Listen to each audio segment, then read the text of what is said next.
नमस्कार, तुम्हा सर्वांचं आपल्या स्टडी पॉइंट या यूट्यूब चॅनलमध्ये स्वागत आहे। तर एक मोठी अपडेट आहे।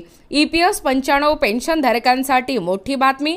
पेन्शनधारकांच्या 4 मागण्या पूर्ण होणार, याबद्दल संपूर्ण सविस्तर अशी माहिती या व्हिडिओच्या माध्यमातून आपण पाहणार आहोत। तत्पूर्वी तुम्ही जर आपल्या स्टडी पॉइंट या यूट्यूब चॅनलवरती जर नवीन असाल तर आपल्या या चॅनलला लगेचच लाईक आणि सबस्क्राइब करायला विसरू नका। चला तर मग वेळ वाया न घालवता पेन्शनधारकांसाठी ही मोठी अपडेट काय आहे व पेन्शनधारकांच्या कोणत्या 4 मागण्या पूर्ण होणार आहेत ते या ठिकाणी आपण जाणून घेऊया।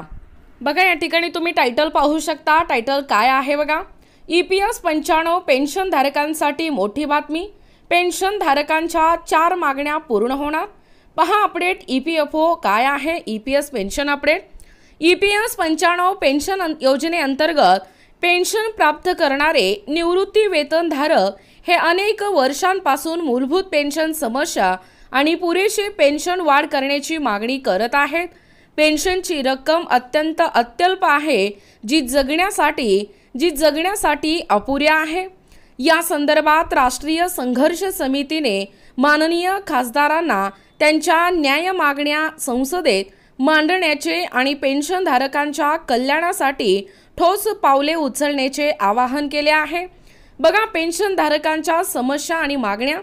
EPS 95 पेन्शन योजनेअंतर्गत पेन्शन मिळवणाऱ्या या निवृत्ती वेतनधारकांना सार्वजनिक, सहकारी आणि खाजगी संस्थांमध्ये 30 ते 35 वर्ष काम केल्यानंतरही अत्यंत कमी पेन्शन मिळते।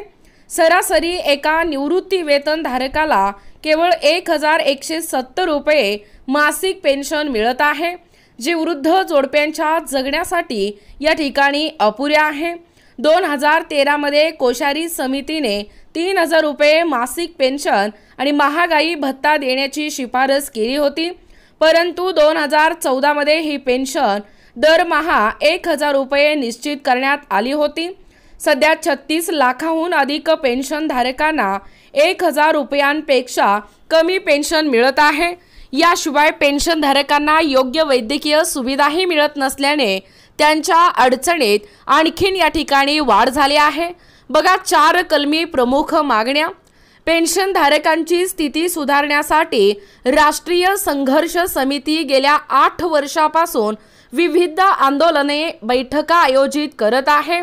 पेन्शनधारकांच्या या प्रमुख मागण्या हे पुढील प्रमाणे आहेत। बघा, एक आहे किमान पेन्शन वाढ।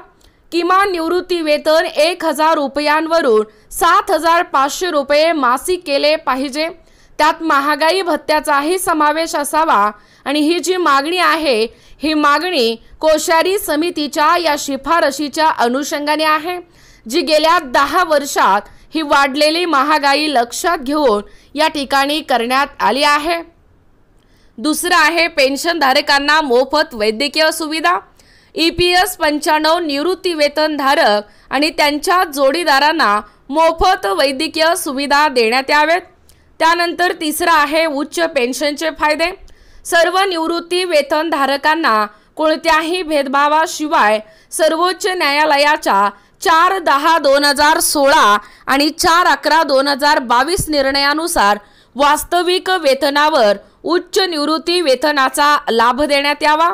नॉन EPS पेन्शनधारकांना रुपये 5000 मासिक पेन्शन आणि नॉन EPS पेन्शनधारकांना 5000 रुपये मासिक पेन्शन देण्यात यावी।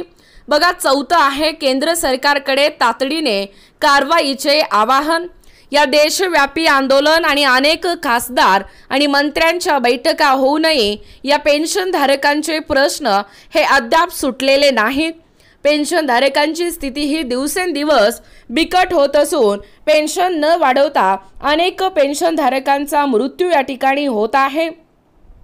या कारणास्तव संसदेत सरकारने या पेन्शनधारकांचा आवाज उठवावा आणि पंतप्रधान श्री नरेंद्र मोदी यांनी कामगार मंत्री यांना भेटून या प्रकरणावर त्वरित कारवाई करावी। बघा, एकूणच अशा पद्धतीने या ठिकाणी आत्ताच पाहिल्याप्रमाणे ही EPS 95 पेन्शनधारकांसाठी ही जी मोठी अपडेट आहे, या ज्या पेन्शनधारकांच्या 4 मागण्या आहेत ते लवकरच या ठिकाणी पूर्ण होणार आहेत। याबद्दल संपूर्ण सविस्तर अशी माहिती या व्हिडिओच्या माध्यमातून आपण पाहण्याचा व कव्हर करण्याचा प्रयत्न केलेला आहोत। अशाच प्रकारचे नवनवीन अपडेट पाहिजे असतील किंवा तुम्ही जर कोणत्याही स्पर्धा परीक्षेची तयारी करीत असाल किंवा तुम्हाला जर आमचे अध्यापनाचे व्हिडिओ आवडत असतील किंवा तुम्ही जर आपल्या स्टडी पॉइंट या यूट्यूब चॅनलवरती जर नवीन असाल तर आपल्या या चॅनलला लगेचच लाईक आणि सबस्क्राईब करायला विसरू नका। भेटूया अशाच पुढच्या नवीन व्हिडिओमध्ये। तोपर्यंत धन्यवाद।